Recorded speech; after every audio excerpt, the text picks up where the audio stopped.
이제 함께 할 말씀 보겠습니다. 오늘 함께 할 말씀은 사도행전 6장 1절에서 7절 말씀입니다. 그때 제자가 더 많아졌는데 헬라파 유대인들이 자기의 과부들이 매일의 구제에 빠짐으로 히브리파 사람을 원망하니 12사도가 모든 제자를 불러 이르되 우리가 하나님의 말씀을 제쳐놓고 접대를 일삼는 것이 마땅하지 아니하니 형제들아 너희 가운데서 성령과 지혜가 충만하여 칭찬받는 사람 7을 택하라. 우리가 이 일을 그들에게 맡기고 우리는 오로지 기도하는 일과 말씀 사역에 힘쓰리라 하니 온 무리가 이 말을 기뻐하여 믿음과 성령이 충만한 사람 스데반과 또 빌립과 브로고로와 니가노르와 디몬과 바메나와 유대교에 입교했던 안디옥 사람 니골라를 택하여 사도들 앞에 세우니 사도들이 기도하고 그들에게 안수하니라. 함께 읽겠습니다. 하나님의 말씀이 점점 왕성하여 예루살렘에 있는 제자의 수가 더 심히 많아지고 허다한 제사장의 무리도 이 도에 복종하니라. 아멘. 네, 오늘은 7을 택하라는 제목으로 사도행전 18번째 말씀 함께 나누겠습니다. 오순절 성령 강림으로 탄생한 시작된 교회는 큰 부흥 가운데서 몇 가지 위기를 맞이하기도 했습니다. 첫 번째는 이 박해였습니다. 성전의 지도자들이 예수 부활의 복음을 거부했고 사도를 잡아 신문했습니다. 처음에는 그저 위협만 하고 풀어줬지만 나중에는 채찍질까지 가했습니다. 아직은 백성들의 눈치를 보았지만 앞으로 또 장차 박해의 강도가 더 거세질 것을 예고하는 듯 했습니다. 두 번째는 교회 내부의 죄의 문제였습니다. 거짓과 위선으로 성령을 속이려 했습니다. 그런데 이러한 박해와 교회 내부의 죄에도 불구하고 교회는 거룩하게 연단되어 더욱 힘있게 복음을 선포했고 더 많은 사람들이 주께로 돌아오게 되었습니다. 그러니까 위기와 어려움을 만난 교회가 뒤로 물러가 움츠러든 것이 아니라 이로 말미암아 교회다운 교회로 교회가 가진 복음이 얼마나 생명력 있는지가 나타나게 된 것이죠. 그리고 오늘 본문에서 교회는 또 다른 문제를 직면하게 되었습니다. 사도행전 6장 1절입니다. 우리 함께 읽겠습니다. 시작. 그때의 제자가 더 많아졌는데 헬라파 유대인들이 자기의 과부들이 매일의 구제에 빠짐으로 히브리파 사람을 원망하니 한 구절 안에 이 좋은 소식과 또 무거운 소식이 함께 있습니다. 먼저 좋은 소식은 이때 제자들이 더 많아졌다는 것입니다. 사도행전에서 헬라어로 마데테스, 이 제자라는 단어가 여기 처음 등장하는데요. 이것은 사도와 또 성도들 사이에 어떠한 특정한 리더 그룹이 아니라 바로 성도들을 말하는 것입니다. 오늘 본문이 특정한 역할을 위해서 사람들을 세우는 것인데 이미 그런 그룹이 존재했다면 이런 논의 자체가 필요 없기 때문입니다. 그렇다면 누가가 여기서 특별히 성도들을 제자라고 한 것은 교회의 성도란 주님의 말씀을 배우고 적극적으로 순종하며 주님을 따르는 사람이라는 정체성을 강조하기 위해서일 것입니다. 그러니까 교회 안에 숫자만 많아진 것이 아니라 주를 따르는 제자들이 많아진 것이죠. 참 좋은 소식입니다. 그런데 이어서 무거운 소식이 들립니다. 헬라파 유대인들과 이 히브리파 유대인들 사이에 일어난 이 갈등의 문제였습니다. 여기서 헬라파 유대인들이란 이 팔레스타인 바깥 디아스포라에서 나고 자란 사람들로서 이 그리스어, 헬라어를 주로 사용했습니다. 오순절에 예루살렘에 왔던 많은 순례자들, 또 당시 남편을 잃은 헬라 출신의 과부들은 그 인생의 후반기에 외지 생활을 정리하고 팔레스타인 땅으로 돌아와서 사는 사람들이 많았는데 이러한 사람들이 복음을 듣고 회심하여 교회의 성도가 된 것입니다. 이들은 분명 구약, 율법, 성전이라고 하는 신앙의 공통 분모가 있었지만 그들의 출신과 언어가 다른 문제로 히브리파 유대인들과 여러 면에서 이질적인 것을 느꼈을 것입니다. 분명 우리가 앞에서 본 것은 믿는 이들이 한 마음과 한 뜻으로 서로 물건을 통용하고 그 안에 가난한 사람들이 없었다라고 했는데 이 6장에 들어와서 이 분열과 불화의 위기를 맞게 된 것이죠. 공동체 안에 이러한 갈등이 생기면 내적으로 에너지가 소진되면서 공동체 전체가 매우 침체하게 됩니다. 그래서 1절을 다시 한 번 더 보면 이 본문 속에서 왠지 모를 싸늘한 분위기가 느껴집니다. 헬라파 유대인들이 자기의 과부들이 매일의 구제에 빠짐으로 히브리파 사람들을 원망했습니다. 분명 한 교회인데 자기라고 부르는 그룹이 생겼습니다. 과연 헬라파라고 해서 의도적으로 배제되었는지 확실히 알 수는 없지만 상대적으로 외부인일 수밖에 없는 이 헬라파 유대인들은 섭섭했고 이것이 원망으로 표출된 것입니다. 과거 출애굽 여정에서 이스라엘이 반복적으로 하나님과 모세를 향해서 쏟아냈던 그 원망들이 떠오릅니다. 이스라엘이 원망했을 때에 대부분 하나님의 엄청난 진노와 심판으로 끝났으니 이것은 결코 좋은 시그널이 아닙니다. 지금 초대교회가 이러한 위기 가운데 있게 된 것이죠. 오늘 본문 1절에서 이 교회의 성장이라는 기쁜 소식과 또 원망이라는 무거운 소식을 나란히 보여주는 것은 이 두 가지가 별개의 사안이 아니라 서로 깊이 연결되어 있었기 때문입니다. 이 문제는 제자들의 수가 예상보다 빠르게 많아지면서 생긴 일이었습니다. 저희 교회도 개척한 이후에 매년 성도들의 수가 조금씩 늘면서 이전에는 없었던 고민을 하게 될 때가 있습니다. 아이들의 수가 많아지니 새로운 공간이 필요하게 되었고 성도들이 다락방에 모여서 교제하려다 보니 모임을 가질 추가 공간을 주일마다 대여하게 됩니다. 이제 내년 2월에 저희 교회 임대계약 만료를 앞두고 저희 운영위원들은 먼저 하나님께 기도하면서 주님의 인도하심을 구하고 있습니다. 그런데 이 모든 것들은 교회가 성장하지 않았다면 하지 않았을 고민입니다. 그렇기 때문에 아직은 답이 없지만 이 문제를 두고 기도할 수 있다는 것 자체가 우리에게 감사의 제목인 것입니다. 처음에 이 원망에 대한 소식, 이 원망의 소식은 분명 교회를 긴장하게 했지만 이 긴장은 결과적으로 교회를 무너뜨리는 시험거리가 아니라 교회를 더욱더 교회답게 세우는 전환점이 되었다는 것입니다. 그리고 이 일은 교회에만 적용할 수 있는 일이 아닙니다. 우리는 인생에서 늘 기쁜 소식만 듣기를 원하지만 때로는 원치 않은 어려움이 함께 들려올 수도 있습니다. 그런데 저의 삶과 지금까지 목회를 돌아보며 깨닫게 되는 것은 문제를 만난 것이 항상 나쁜 일만은 아니라는 사실입니다. 자녀의 몸이 성장하면서 새로운 옷이 필요한 것처럼 아이들이 성장했기 때문에 부모들은 늘 새로운 문제, 새로운 도전 앞에 서게 됩니다. 부부 사이에 문제가 있는 것은 결혼해서 가정을 이뤘기 때문에 그 단계에서 할 수 있는 고민거리입니다. 그런데 그러므로 어떤 문제가 생겼다는 것 자체에 우리의 마음이 먼저 무너져서는 안 됩니다. 너와 나 사이에 생긴 문제일지라도 너 혼자만 혹은 나 혼자서 이 문제를 푸는 것이 아니라 함께 그 허들을 뛰어넘어야 되는 것입니다. 그렇기 때문에 중요한 것은 우리가 만난 문제 앞에서 우리가 어떻게 반응하는가입니다. 일어난 문제에 대해서 누구 잘못인가 책임 추궁할 사람을 찾으면서 정작 자신은 거기서 빠져나올 생각만 한다면 일어난 문제보다 더 큰 시험에 빠질 수 있기 때문입니다. 하지만 그 문제를 피하지 않고 믿음으로 하나님의 말씀으로 반응하면 하나님께서 반드시 우리를 선한 길로 이끄시고 자라게 하십니다. 오늘 본문을 통해서 문제 앞에서 우리가 가져야 될 지혜를 얻기를 원합니다. 이제 사도들이 문제 앞에서 어떻게 반응했는지 함께 살펴보겠습니다. 사도행전 6장 2절입니다. 우리 함께 읽겠습니다. 시작. 12사도가 모든 제자를 불러 이르되 우리가 하나님의 말씀을 제쳐놓고 접대를 일삼는 것이 마땅하지 아니하니. 사도들은 먼저 헬라파 유대인들의 원망을 리더십을 공격하는 것으로 인식하지 않았습니다. 원망한 사람들을 찾아내어서 그들을 정죄하거나 몰아내는 방식이 아니라 12명, 그러니까 모든 사도들이 모든 제자들을 불러 모았습니다.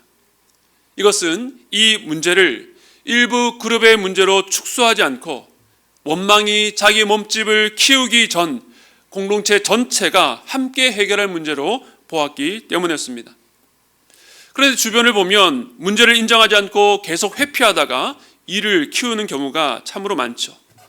이제 이 문제가 일어나게 된 원인을 말합니다. 지난 4장과 5장을 보면 성도들이 교회 안에 가난한 자를 돕기 위해서 자신의 집과 밭을 팔아서 사도들의 발 앞에 내려두었다라고 했습니다. 즉 지금까지는 사도들이 그 헌금을 받아서 어려운 성도들 돕는 일을 했는데 사람들이 많아지면서 이 구제 대상을 세밀하게 챙기지 못했던 것입니다. 이러한 상황에 대해서 사도는 우리가 하나님의 말씀을 제쳐놓고 접대를 일삼는 것이 마땅하지 않다라고 말했습니다. 그런데 이 말에서 좀 오해할 수 있습니다. 이 말은 구제하는 일이 말씀 전하는 사역보다 열등하다는 뜻이 아닙니다. 육신적 필요를 채우는 것보다 영적인 일이 더 중요하다는 뜻도 아닙니다. 다만 우리말 성경에서 이 접대를 일삼는다라고 하니까 그 뉘앙스가 약간 폄하하는 뜻으로 읽힐 수 있지만 이 일삼는다라고 번역한 단어는 헬라어로 이 디아코네오라는 동사로 봉사하다, 섬기다라고는 뜻입니다.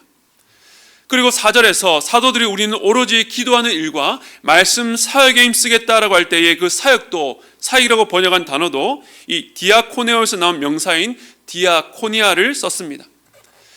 무엇을 말합니까? 구제하는 일도 말씀을 전하는 사역도 모두 디아코니아, 봉사, 섬김이라는 것입니다. 역할이 다를 뿐 거기에 우열이 있을 수 없습니다. 그런데 우리는 높고 낮음을 따지기 좋아하고 각자의 기준대로 가치를 평가하지만 사도들은 하나님의 관점으로 이 문제를 바라본 것입니다. 사도가 이 두 사역을 비교한 것은 어떤 우열의 문제를 다루기 위해서가 아니라 사도들에게 맡겨진 우선순위를 말하기 위해서였습니다. 주님께서 사도들에게 맡겨진 사명을 감당하기 위해서는 지금의 시스템이 아니라 다른 대안이 필요했던 것입니다.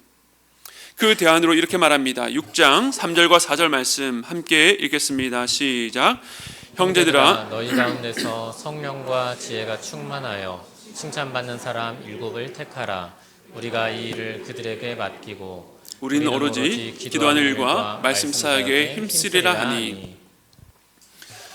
지금까지 사도들이 해왔던 직무를 대신 맡아줄 봉사자를 세우자고 한 것입니다. 과거에도 이와 비슷한 사례가 있었습니다. 이스라엘이 출애굽했을 때에 많은 백성들이 아침부터 저녁까지 모세 앞에 줄을 섰습니다. 하나님의 뜻을 알기 위해서였습니다.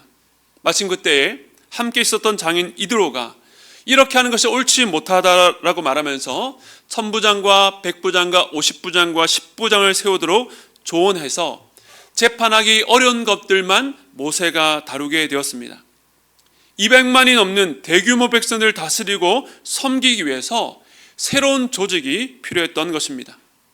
마찬가지로 초대교회 안에도 필요한 사역을 위해서 사람들을 세울 필요가 생겼습니다. 그래서 사도직분은 주님께서 직접 세운 것이지만 이제는 교회가 처음으로 일꾼을 세워서 조직 체계를 갖추게 된 것입니다.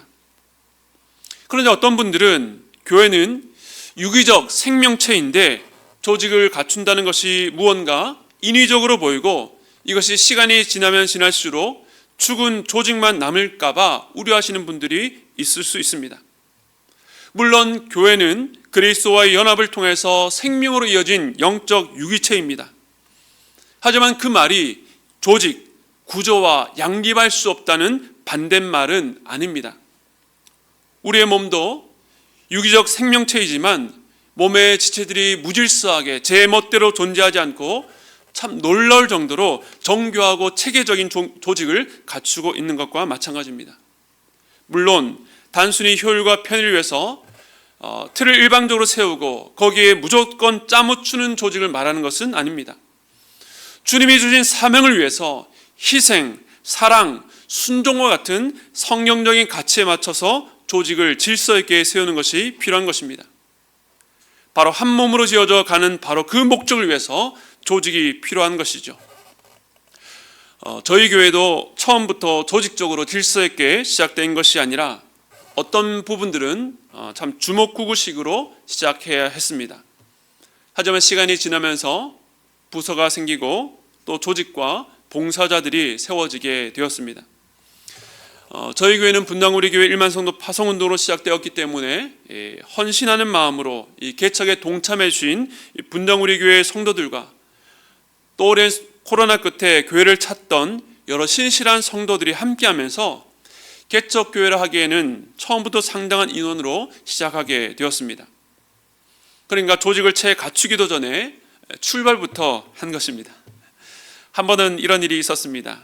이전에 체계적으로 잘 갖춰진 큰 교회에서 신앙생활 하시다가 저희 교회 새 가지로 등록한 분이 교회 아이들이 참 많고 또 성도들의 표정이 밝고 활기차 보인다고 그 첫인상을 칭찬해 주셨습니다.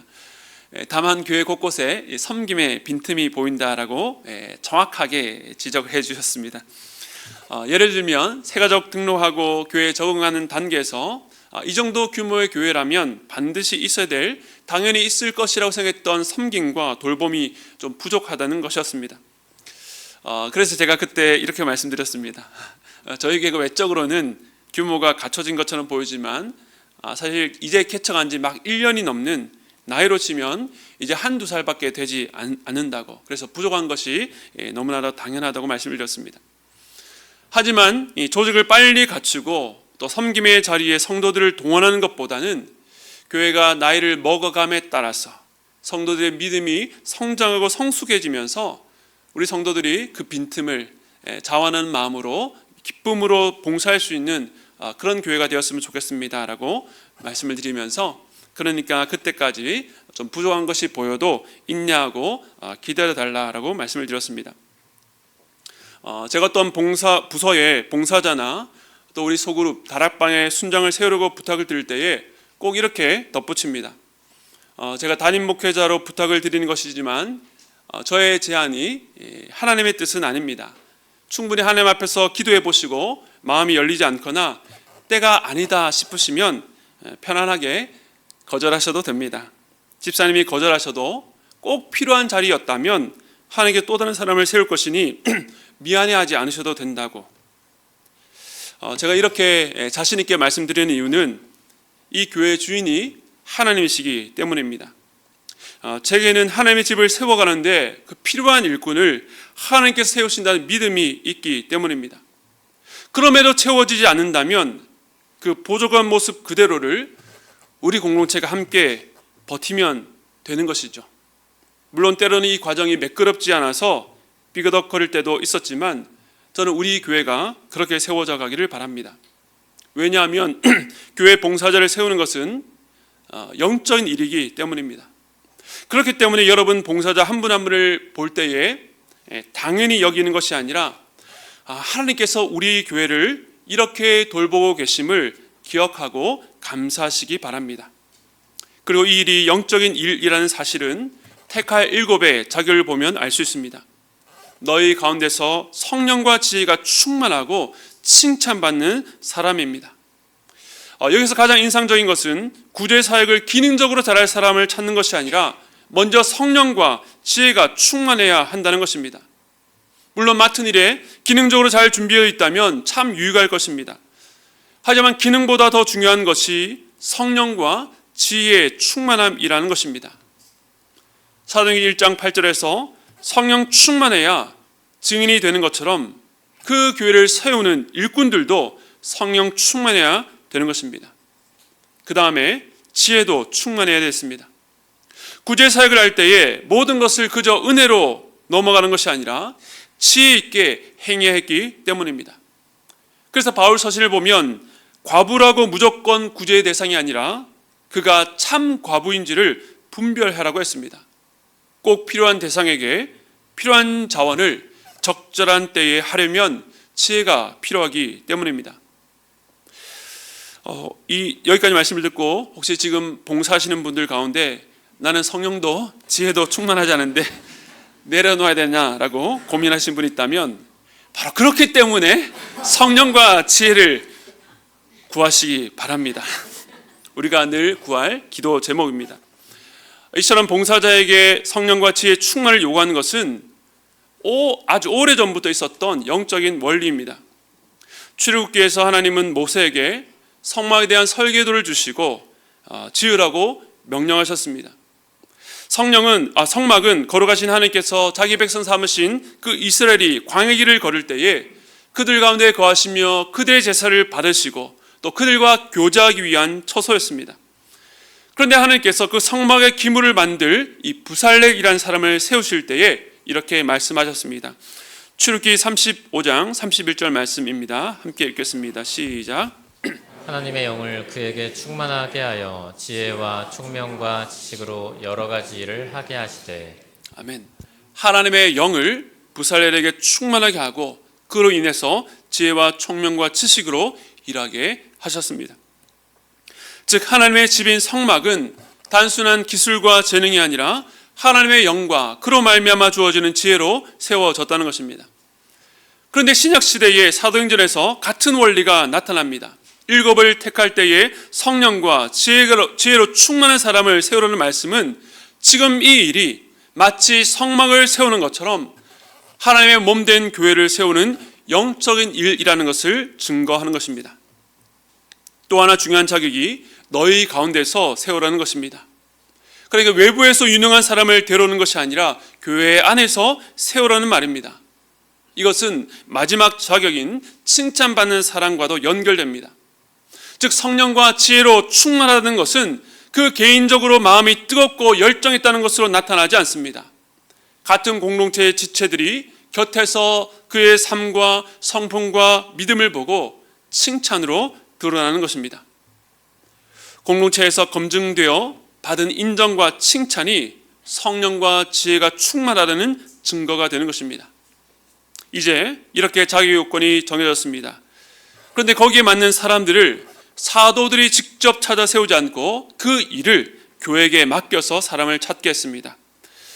그래서 사도행전 6장 5절과 6절 말씀 우리 함께 읽겠습니다. 시작. 온 무리가 이 말을 기뻐하여 믿음과 성령이 충만한 사람 스데반과 또 빌립과 브로고로와 니가노로와 디몬과 바메나와 유대교에 입교했던 안디옥 사람 니골라를 택하여 사도들 앞에 세우니 사도들이 기도하고 그들에게 안수하니라. 아멘. 여기 나오는 모든 이름들은 헬라식 이름입니다.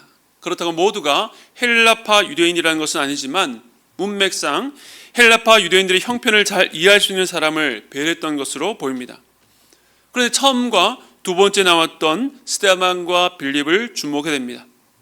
스데반은 6장 후반부와 7장까지 이어지는 본문의 중심인물이고 빌립은 8장에서 사마리아에서 복음을 전합니다. 그러므로 이 명단은 앞으로 교회가 예루살렘을 넘어 사마리아까지 나아가는 데 쓰임받을 사역자들을 미리 보여주는 예고편과도 같습니다. 이 과정을 정리하면 사도들이 문제의 원인을 말하고 대안을 제시했을 때 교회는 그 말을 듣고 기뻐하고 일곱을 택했습니다. 그 기준에 따라 택한 일곱을 사도들 앞에 세우자 사도들은 기도하고 안수하여 그들을 세웠습니다. 공동체가 당면한 불화, 이 문제 앞에서 사도들과 교회 전체가 함께 일꾼을 세운 것입니다. 이 일의 열매에 대해서 오늘 본문 마지막 구절 함께 보겠습니다. 시작.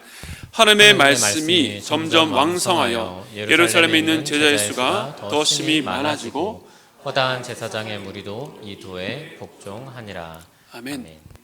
교회가 분열의 위기를 만났지만 사도들과 교회가 함께 이 문제를 풀었을 때에 하나님의 말씀이 점점 더 왕성해지는 은혜로 이어졌습니다.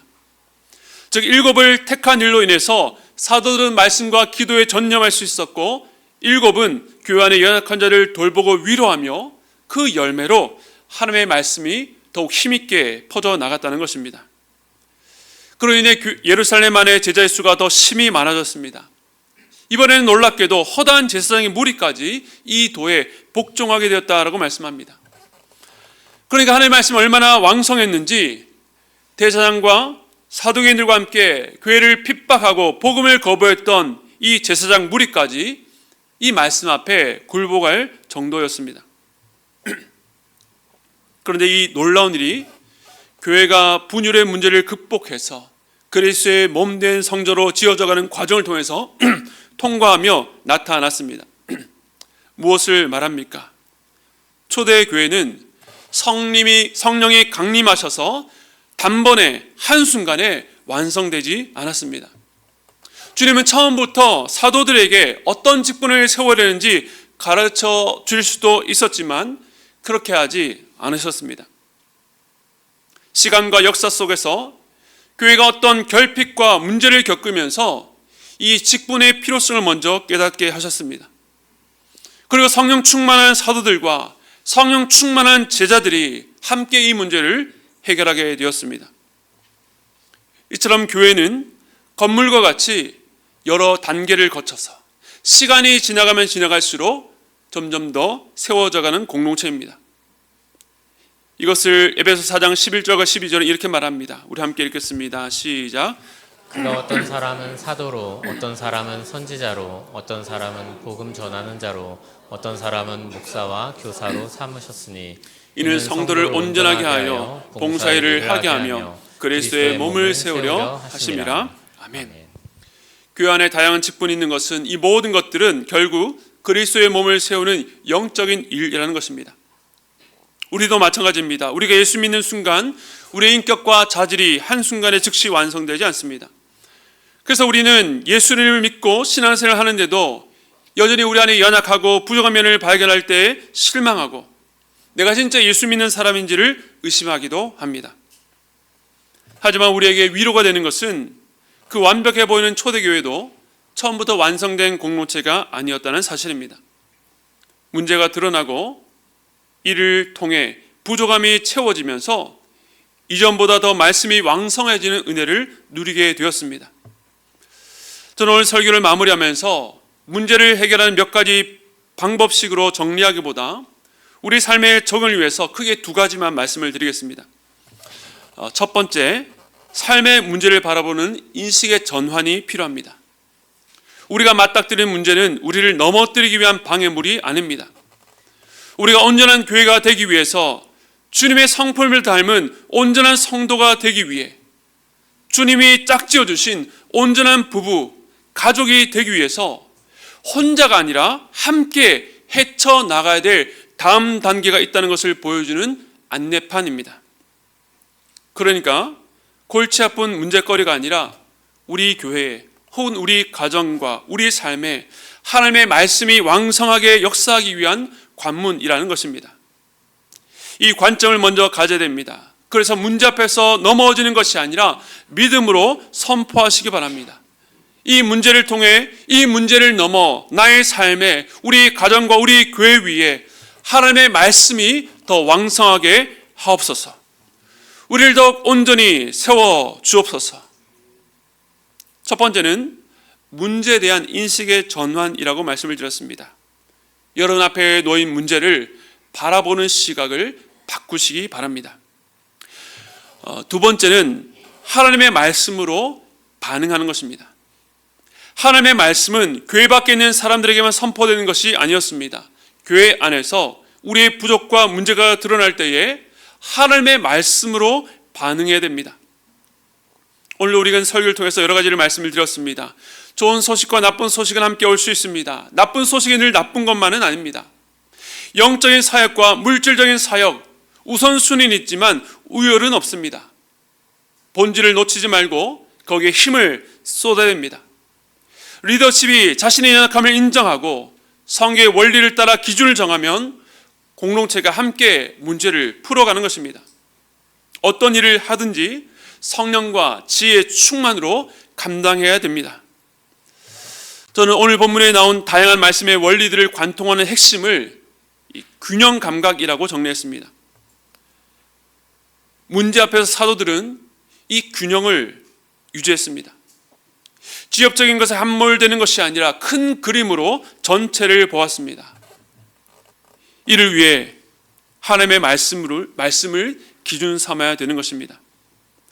그런데 말씀이 아니라 어떤 사람이 어떤 생각이나 자신의 경험, 감정, 환경이 기준이 될 때 일어나는 현상은 언제나 치우침입니다. 우애를 나누고 옳고 그름으로 편을 가르고 힘과 관심이 어느 한쪽으로 쏠리고 감정에 치우치게 되면 어쩔 수 없이 또 다른 긴장을 유발합니다. 그러면 갈등이 증폭되고 원한이 깊어지는 것이죠. 이것을 바로잡을 수 있는 유일한 것은 오직 하나님의 말씀밖에 없습니다. 그래서 하나님께서는 가나안을 정복할 지도자 여호수아에게 이렇게 말씀하셨습니다. 여호수아 1장 7절 말씀 함께 읽겠습니다. 시작. 오직 강하고 극히 담대하여 나의 종 모세가 내게 명령한 그 율법을 다 지켜 행하고 우로나 좌로나 치우치지 말라. 그리하면 어디로 가든지 형통하리니. 아멘. 한 번도 가보지 않은 땅, 기골이 장대한 가나안의 군대로 가득한 땅으로 나간 것이 얼마나 많은 혼란이 예상되겠습니까?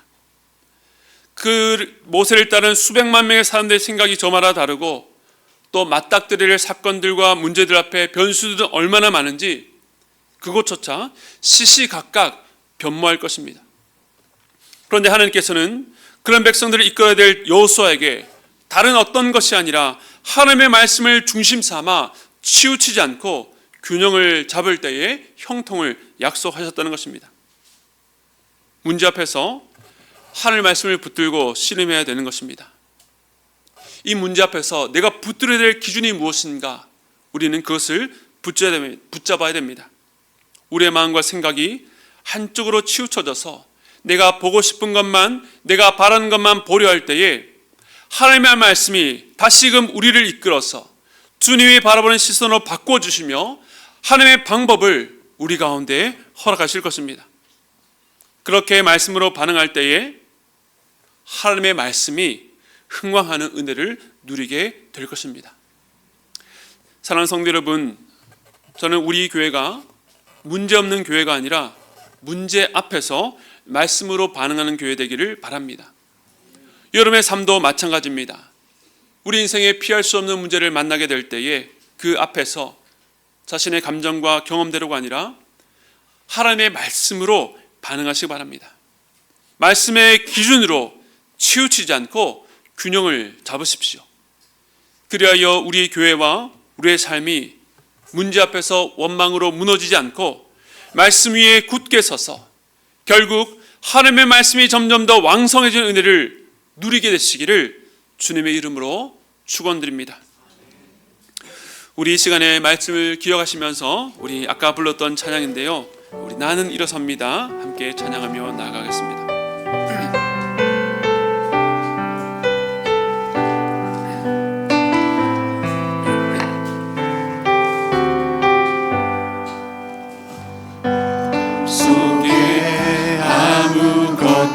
보이지 않아도 주님의 약속을 잊을 때에도 주가 붙드시기에 버텨내는 삶, 주가 원하는 삶, 절망 중에 무엇 들리지 않아도 예수의 능력이 힘이어가도 주의 자녀이기에 예배하는 삶, 주가 원하는 삶. 나는 일어섭니다. 나는 일어섭니다. 더 이상 내 삶에 아픔이 아프게 두지 않겠습니다.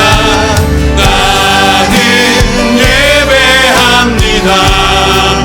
내게 약속하신 그 자리로 다시 한번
이상 내 삶에 아픔이 아프게 두지 않겠습니다. 나는 예배합니다. 내게 약속하신 그 자리로 다시 한번 나아갑니다. 여러분 인생에 어떤 문제가 있습니까? 그 문제가 여러분 아프도록 내버려 두지 마십시오. 그 문제가, 그 아픔이 여러분 마음속을 휘집어서 아무것도 하지 못하도록 날뛰도록 그렇게 내버려 두지 마시기 바랍니다. 우리가 어떻게 됩니까? 우리가 이렇게 다시금 예배 자리에 나온 이유가 무엇입니까? 그 문제에 대한, 그 아픔에 대한 하나님의 시각을 회복하기 위해서입니다. 이 문제가, 이 괴로움과 이 아픔이 나를 고통스럽게 하고 나를 망하게 하고 나를 완전히 무너뜨리기 위해서가 아니라 이 문제를 넘어 내가 다음 스텝으로, 다음 발자국으로 나아가야 될 그런 길이 있구나. 하나님께 우리를 지금보다 더 견고하게, 온전하게 그렇게 만들어 가시는구나. 그 인식의 전환을 하시기 바랍니다. 인식의 전환을 하면요, 어디로 돌아가야 됩니까? 하나님의 말씀으로 돌아가야 됩니다. 지금까지 그 문제 앞에서 내 생각대로, 내 뜻대로, 내가 옳다고 여긴 대로 해보다가 넘어지셨다면 이제는 하나님의 말씀이 우리에게 들려주는 그 길을 따라서 오른쪽으로 왼쪽으로 치우치는 것이 아니라 말씀의 기준으로, 그 탁월한 균형 감각으로, 주여 내가 어디로 가야 됩니까? 내가 어떻게 반응해야 됩니까? 주의 말씀 앞에서 지혜를 구하는 여러분 되시기 바랍니다. 그렇게 할 때에 하나님의 말씀이 더욱더 흥왕케 되는 그런 은혜를 누리게 될 것입니다. 우리 시간의 말씀을 기억하시면서 오늘 우리가 고백했던 이 찬양처럼, 주님 더 이상 주저앉아 있지 않겠습니다. 일어서겠습니다. 주님, 나는 일어설 힘이 없지만 주여 이 시간 가운데 성령께서 나를 일으켜 세워 주시옵소서. 문제를 바라보는 인식이 변화될 수 있도록 나의 믿음의 눈을 열어 주시옵소서. 다시금 말씀 앞으로 돌아가서 그 말씀이 들려주신 대로 말씀으로 반응할 수 있도록 아버지의 역사하여 주시옵소서. 우리 함께 기도하며 나가도록 하겠습니다. 기도하겠습니다. 하나님, 우리 하나님께 왜 내 인생에 내가 감당하지 못한 이 문제를 주셔서, 왜 내 삶에 이 감당할 수 없는 이 아픔과 시험을 주셔서 나의 믿음을 이렇게 힘들게 하냐라고 하소연합니다. 그러나 시각이 틀렸습니다. 그 문제와 그 아픔과 그 시험은 온전치 못한 우리를 온전케 만들어가기 위한 하나님의 관문인 줄로 믿습니다. 주님, 우리의 시각이 완전히 달라지기 원합니다. 내가 지금 나를 어렵게 만드는 그 문제에 대한 시각이 오늘 하나님의 말씀으로 말미암아 완전히 변화되어 볼 수 있기를 간절히 소원하니, 주여 우리의 영적인 눈을 열어주셔서 그 문제 가운데 그 문제를 통과해 우리의 가정과 나의 삶과 우리의 교회를 변화시켜 나갈 온전케 하실 그 주님의 놀라신 비전을 바라볼 수 있도록 붙잡아 주시옵소서. 주님, 이 문제를 우리 홀로 감당할 수 없습니다. 주님, 우리에게 동역자를 허락하여 주시옵소서. 부부가 문제 앞에서 함께 머리를 맞대고 기도할 수 있도록 붙잡아주시고, 우리 교회 공동체의 다락방의 지체들과 함께 자신의 기도점을 나눌 때에 함께 머리를 싸매고 말씀 앞에서 무릎 꿇을 수 있도록 붙잡아 주시옵소서. 주님, 그 말씀 속에서 답을 얻기를 원합니다. 문제 앞에서 가장 먼저 뛰어나는 우리의 감정과 우리의 분노와 우리의 생각과 우리의 지식이 아니라 하나님의 말씀이 우리에게 들려주는 대로 우리가 순종하며 그 말씀대로 따라가길 원하오니, 하나님이여, 문제 앞에서 답을 찾지 못하는 우리들에게 답을 가르쳐 주시옵소서. 하나님의 말씀으로 빛을 비춰 주시옵소서. 그 말씀대로 순종하며 나갈 때에 주님, 우리 삶과 우리의 가정과 우리의 교회 가운데 하나님의 말씀이 점점 더 흥왕해지는 복을 허락하여 주시옵소서. 그리하여서 가장 복음의 대적자라 할지라도 그 복음 앞에 무릎 꿇고 한 공로체로 이어질 수 있도록 아버지 그 말씀의 부흥을 우리 삶 가운데 허락해 주시기를 간절히 소원합니다. 주님, 이 말씀 앞에 헌신하며 나갈 때에 우리의 삶의 문제를 뛰어넘어 하나님의 놀라신 간증을 많이 고백하는 우리 성도들의 삶이 될 수 있도록 붙잡아 주시옵소서. 지금은 우리 주 예수 그리스도의 한량없는 은혜와 하나님 아버지의 무한하신 사랑하심과 성령님의 감동 감화 교통하심의 역사가 인생의 문제를 만날 때에 문제 앞에서 마음이 무너지는 것이 아니라 하나님의 눈으로 그것을 뛰어넘을 것을 기대하며 말씀으로 반응하겠다고 결단하고 돌아가는 모든 성도들의 머리 위에 지금으로부터 영원토록 함께 있기를 축원드리옵나이다.